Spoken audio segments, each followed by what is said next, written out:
আসসালামু আলাইকুম বন্ধুরা। আজকে আলোচনা করব কিভাবে পড়াশোনা করলে ভার্সিটিতে চান্স হবেই। এই যে চলো স্বপ্নটা ছুঁই। স্বপ্ন তো সবারই আছে, তাই না? ভার্সিটিতে পড়বো, ভালো রেজাল্ট করব, ভবিষ্যতে চাকরি বাকরি করব, এই স্বপ্ন তো সবারই আছে, তাই না?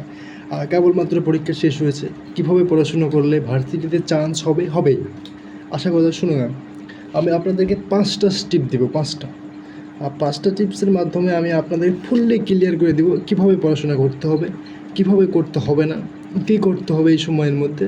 বা সময় পাবেন 4 থেকে 5 মাস। এই 5 মাসের মধ্যে পুরোপুরি নিজেকে একবারে প্রস্তুত করতে পারবেন। যদি আগে কিছু প্রস্তুতি থাকে তাহলে সেসব তো মনে করে হয়েই গেল। শুরু করা যাক।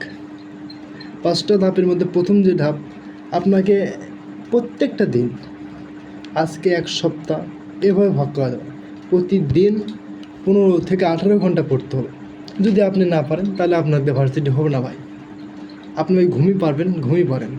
একটা কথা বলি, আমার একটা ফ্রেন্ড ছিল, লাস্ট 3 মাস উনি বিছানা কী জিনিস বুঝিনি। চেয়ারে ঘুম পাড়ছে, টেবিলে ঘুম পাড়ছে। উনি রাজশাহী বিশ্ববিদ্যালয়ে পড়াশোনা করে, বাংলা বিভাগে।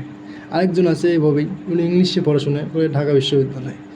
আসলে আমরা চান্স পাইনি। আমরা এখন বাংলাতে ন্যাশনালি অনার্স করতেছি। দোয়া করবেন আমরা যেন ভালো কিছু করতে পারি। 2 নম্বর যে ধাপ, ডিকশনারি পড়তে হবে। এই যে ডিকশনারি আমার হাতে দেখতে পাচ্ছেন, ডিকশনারি, এটা হলো অক্সফোর্ড ডিকশনারি। আর এখানে প্রত্যেকটা ওয়ার্ড মিনিং আছে। ওয়ার্ড মিনিংগুলো খুব সুন্দরভাবে পড়তে হবে। ওয়ার্ড মিনিং যদি না জানেন ভাই, তাহলে আপনি পারবেন না। ওয়ার্ড মিনিং জানতে হবে। এই যে আরেকটা আছে 3 নম্বর হলো grammar, English grammar, SSC grammar. SSC বাদেও আদার যেসব গ্রামার আছে সেসব গ্রামার পড়তে হবে। গ্রামার যদি ভালো আপনার আইডিয়া থাকে গ্রামার সম্পর্কে, তাহলে আপনি তো অনেকটা প্রস্তুত আছেন ইংলিশের প্রতি। বাট ইংলিশে খুব ভালো পারবেন।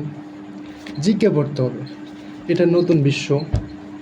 তারপর আরেকটা আছে খন্দকার জিকে। আপনি যে কোনো একটা সংরক্ষণ করতে পারেন, খন্দকারটাই ভালো আর কি। খন্দকার জিকে জিকে পড়লে কাজ কি, আপনার সাধারণ জ্ঞান যে 30 নম্বর থাকে এটা কনফার্ম হয়ে যায়। যদি 30 নম্বর হয়ে যায় তাহলে তো আর লাগে কি। বাংলা ব্যাকরণ পড়তে হবে, বাংলা সাহিত্য পড়তে হবে। বাংলা ভাষা ও সাহিত্য আছে একটা বই আছে, এটা হলো ইন্টারমিডিয়েটে পাওয়া যায় বইগুলো, লাগে আর কি। বাংলা আছে, বাংলা বিচিত্রা আছে, অনেক সুন্দর একটা বই বাংলা বিচিত্রা। বাংলা গল্পের বই আছে, আর একটা বই দেখায় আপনাদেরকে। আর এই যে হলো জিএসটি, গুচ্ছের জন্য এই বইটা পড়বেন আপনারা। গুচ্ছের জন্য জিএসটি, গুচ্ছে বি ইউনিটের বই ওটা। পড়াশোনা যদি করতে হয় ভাই, ভালোভাবে পড়াশোনা করতে হবে। পড়াশোনার উপর কোনো ওষুধ নাই, যত পড়বেন তত প্রয়োগ করতে হবে। আসলে দেখেন, একটা ময়লা আলা ঝাঁকা যদি পানি তুলতে দেওয়া পাঠান কাউকে, তাহলে প্রথমবার একটু উঠবে, পরেরবারে একটু ঝরবে, ঝরতে থাকবে। আপনি যদি না পারেন কিছু, পড়তে থাকেন, চেষ্টা করতে থাকুন, একদিন সফল হবেন ইনশাল্লাহ। আর দোয়া করি আপনারা ভার্সিটিতে চান্স পান। ধন্যবাদ। ভিডিও যদি ভালো লাগে কারণ লাইক, কমেন্ট, শেয়ার করবেন, সবাইকে দেখার সুযোগ করে দেবেন। আসসালামু আলাইকুম।